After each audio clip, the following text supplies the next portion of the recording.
Dragostea va dăinui, ura nu va birui, la ce este rău nu se va gândi, nu se va gândi.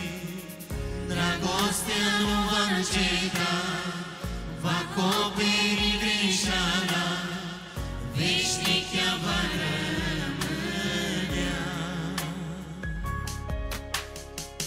Dragostea va dăinui, ura nu va birui, la ce este rău nu se va gândi, nu se va gândi. Dragostea nu va înceta, va acoperi greșeala, veșnic ea va rămânea. Dă-mi-o, Doamne, dragoste, să-mi iubesc aproapele, la fel cum mă iubesc pe mine. Căci toate poruncile în asta se cuprinde, să-mi iubesc aproapele. Dă-mi-o, Doamne, dragoste, să-mi iubesc aproapele, la fel cum mă iubesc pe mine. Căci toate poruncile în asta se cuprinde, să-mi iubesc aproapele.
Dragostea din Dumnezeu nici când nu va face rău, va face bine mereu.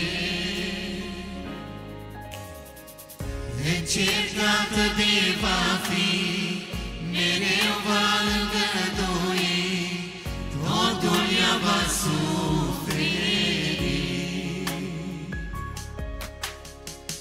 Dragostea din Dumnezeu nici când nu va face rău, va face bine mereu.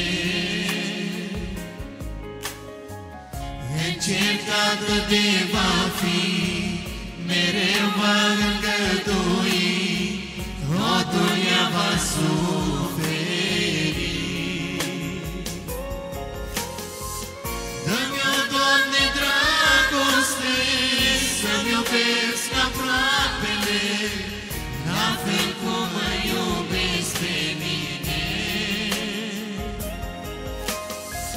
Căci toate poruncile în asta se cuprinde, să-mi iubesc aproapele.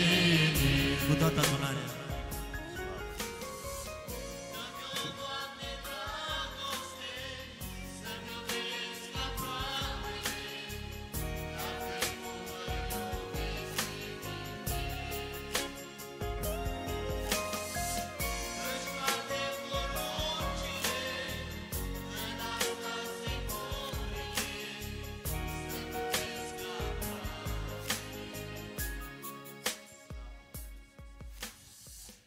Așa să ne ajute Domnul pe fiecare care stăm în casa Lui, care chemăm numele Domnului peste noi, pentru că Domnul cunoaște inima fiecăruia și știe Domnul gândurile noastre, știe ce scoatem pe gură, de aceea Domnul să ne dea o inimă curată. Se amintea astăzi de fratele nostru Sami, Dumnezeu să-l binecuvinteze, Psalmul 97, care va fi citit pentru timpul de rugăciune, pentru că suntem la o seară de rugăciune